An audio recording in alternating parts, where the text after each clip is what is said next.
Long, long ago, in the misty valley of Miradan, there lived a humble stable boy named Iren and the king's youngest son, Prince Rael. While Iren spent his days brushing horses and sweeping straw from the stalls, his mind wandered far beyond the stable walls, to sword fights and dragons, to battles he would never fight. Prince Rael, meanwhile, had been born with everything: gold, power, a future crown, but no peace of mind to enjoy any of it. Often, Iren whispered to himself while feeding the horses, "If I were a prince, I would ride out every dawn, sword in hand, and fear nothing at all." But he was not a prince. He was smaller than a prince, smaller even than his own dreams, or so he believed. One cold, misty morning, Prince Rael burst into the stables, his young face twisted in rage. "Iren, saddle Dawnfire, I ride alone today," he barked. Iren, startled, stammered, "Your Highness, the roads are muddy and—" But Rael cut him off sharply. "Did you not hear me? I ride alone!" No one in Miradan dared say no to Prince Rael, not even the oldest guards, and certainly not Iren, whose trembling hands fastened the bridle on the restless stallion. As the prince galloped into the forest, hooves pounding like thunder, whispers snaked through the castle corridors, that once again the young prince had fled into the woods, chasing shadows that no one else could see. That night, Rael did not return. By dawn, worry crept like frost across the kingdom's walls. Iren lay awake in the hayloft, eyes wide, heart drumming against his ribs. He whispered to the sleepy horses, "He thinks himself bigger than all of us."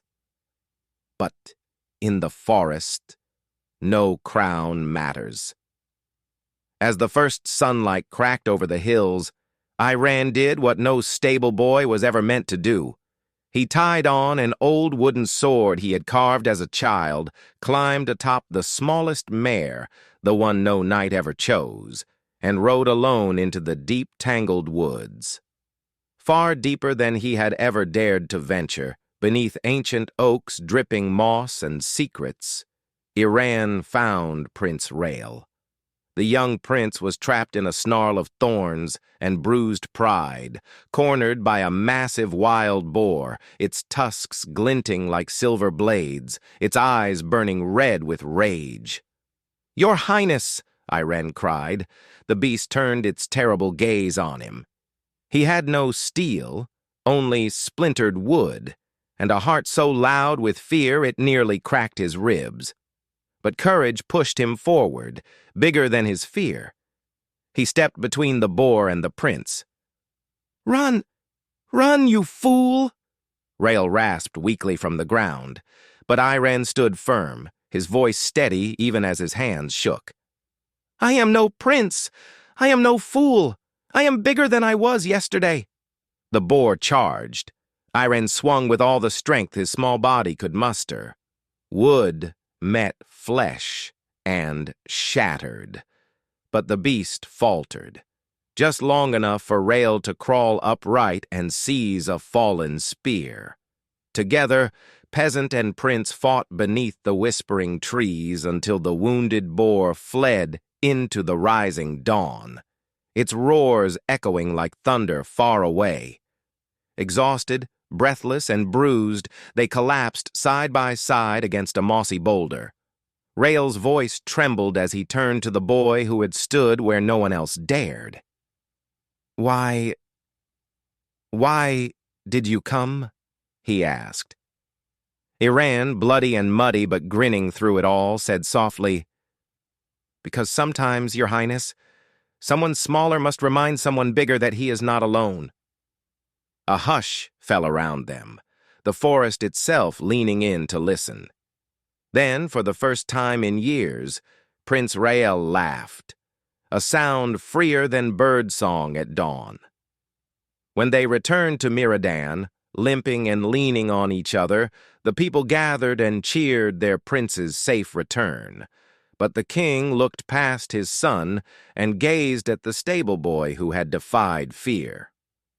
"Name your reward, stable boy," the king said gravely. Iren bowed low, his voice clear and sure. "Keep me in the stables, my king, among the horses, among the honest beasts. That is enough for me." In the days that followed, Prince Rael never rode alone again.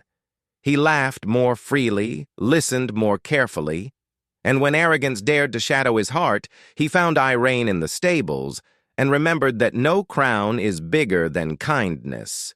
And Iren, the stable boy, learned too. Bravery does not come from royal blood or polished steel. Sometimes it is simply the choice to stand firm when your fear whispers you cannot. Sometimes that is all it takes, to be bigger than you were yesterday.